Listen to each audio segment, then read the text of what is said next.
Et voilà, comme chaque année, on a François Ekal qui sort les chiffres astronomiques de 20 milliards d'euros que coûterait la SNCF aux contribuables. Voilà, tout ça est complètement faux.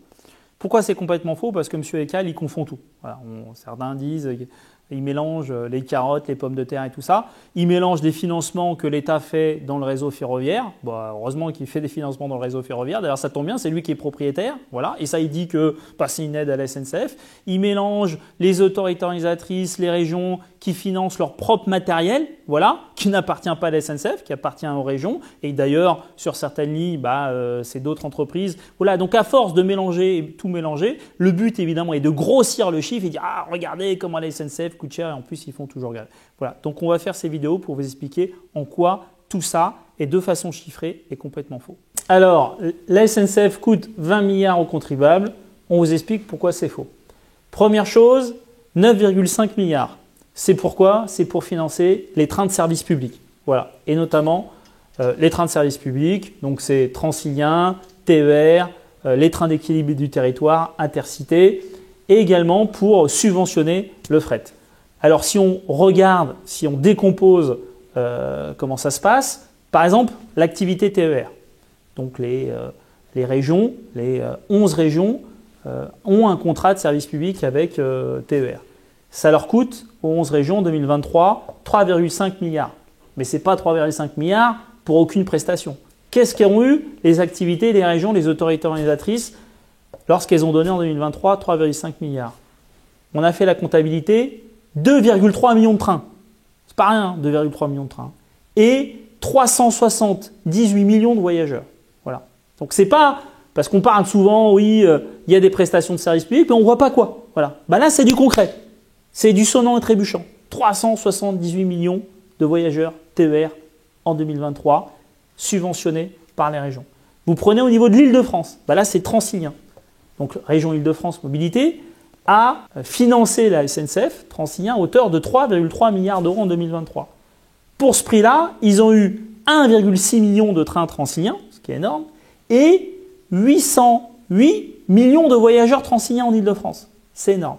Après, l'État, qui lui est l'autorité organisatrice des trains intercités, trains TET, donc ils ont fait 167 millions de subventions, en échange 26 000 trains intercités et 11 millions de voyageurs. Voilà. Donc ça, c'est une partie de ces subventions publiques à la SNCF. Il y a également une partie où les autorités organisatrices, c'est bien beau de faire des trains, mais vu que c'est eux qui sont responsables justement des trains du quotidien, c'est eux aussi qui achètent le matériel. Ils achètent du matériel neuf. Et on voit d'ailleurs régulièrement dans les régions, en Île-de-France, du matériel neuf. Bon, c'est un peu en retard au niveau des trains intercités, mais il y a quand même la volonté des autorités organisatrices, que ce soit la région, Île-de-France ou l'État, d'acheter du matériel neuf. Ça fait partie de leur prérogative. Et en 2023, ils ont acheté pour 2,3 milliards d'euros de matériel neuf. Et ça, dire que c'est une aide à la SNCF, c'est un peu de se foutre de la gueule du monde. Pourquoi? Parce que ce matériel appartient aux autorités organisatrices. On sait très bien, nous les cheminots, qu'aujourd'hui, il y a des appels d'offres. Si on gagne l'appel d'offres, c'est nous qui en bénéficions. Mais si on perd l'appel d'offres, par exemple ce qui s'est passé au niveau de TER Nice-Marseille, c'est Transdev qui en bénéficie. Voilà. Donc tout ça, ce n'est pas cadeau à la SNCF. C'est cadeau aux futurs opérateurs. Quelquefois, ça peut être la SNCF, mais quelquefois, ça ne le sera pas. Comme c'est le cas à Transdev Marseille-Nice, ils ont acheté 14 rames pour 250 millions d'euros. Voilà. Après, il y a les subventions au fret. Alors les subventions au fret, c'est vachement intéressant parce que voilà, il faut faire de l'écologie, donc on subventionne l'activité fret. 281 millions en 2023. Alors ça, c'est hyper intéressant parce que quand le marché était fermé, c'est-à-dire qu'il n'y avait que la SNCF, voilà, par exemple en 2006, il y avait un seul opérateur, 0 subvention publique, 48 milliards de tonnes kilomètres, c'est la base de calcul de marchandises. Voilà. 2023, là on est complètement ouvert à la concurrence au niveau du fret, 21 opérateurs fret, 281 millions de subventions publiques, et là 29 milliards de tonnes kilomètres. C'est-à-dire qu'avant, il y avait moins de subventions et plus de marchandises transportées par le train. Un truc de dingue. Voilà les bienfaits de l'ouverture à la concurrence. Ça, c'est pour les missions de service public. Après, il y a le réseau. Le réseau, c'est les gares et les voies de chemin de fer. Voilà, les caténaires, j'en passe, c'est les meilleurs. Et les quais. Bon, bah ça, déjà, il faut réhabiliter la vérité. Le réseau n'appartient pas à la SNCF. Le réseau appartient à l'État. C'est l'État qui est propriétaire de toutes les gares et tout le réseau ferroviaire de France. SNCF Réseau et Gares et Connexions ne sont que gestionnaires, ce ne sont pas les propriétaires, c'est sous-traité. Ils sous-traitent à Réseau et Gares et Connexions. Voilà. Donc quand l'État investit dans son réseau, un peu comme un propriétaire, voilà, bah, il investit pour lui-même.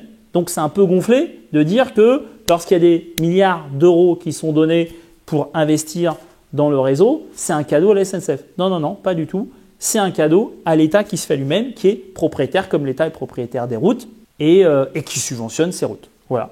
Donc, dans ces 6,1 milliards de subventions réseau, bah là, on les sont découpés en deux parties. La première partie, 2,7 milliards, bah ça, c'est quoi? C'est en gros tout simplement le financement qu'assure l'État pour maintenir les petites lignes, voilà, les lignes de desserte fine du territoire. Voilà. Sans ce financement de l'État, bah, elle fermerait. C'est quand même un tiers du réseau. Voilà. Et une partie de subvention aux régions pour l'aider à financer les péages. Et on sait que les péages, en fait, bah, c'est fait pour financer le réseau ferroviaire.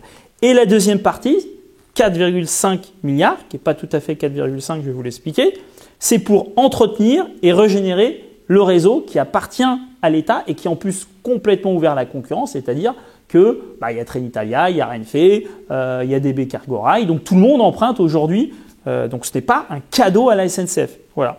Et par ailleurs, par contre, là où c'est pas un cadeau à la SNCF, mais par contre là où la SNCF se fait quand même un peu avoir, c'est que sur ces 4,5 milliards, il y a quand même 1,1 milliard que la SNCF, elle, donne le fameux fonds concours. 2023, elle a donné 1,1 milliard.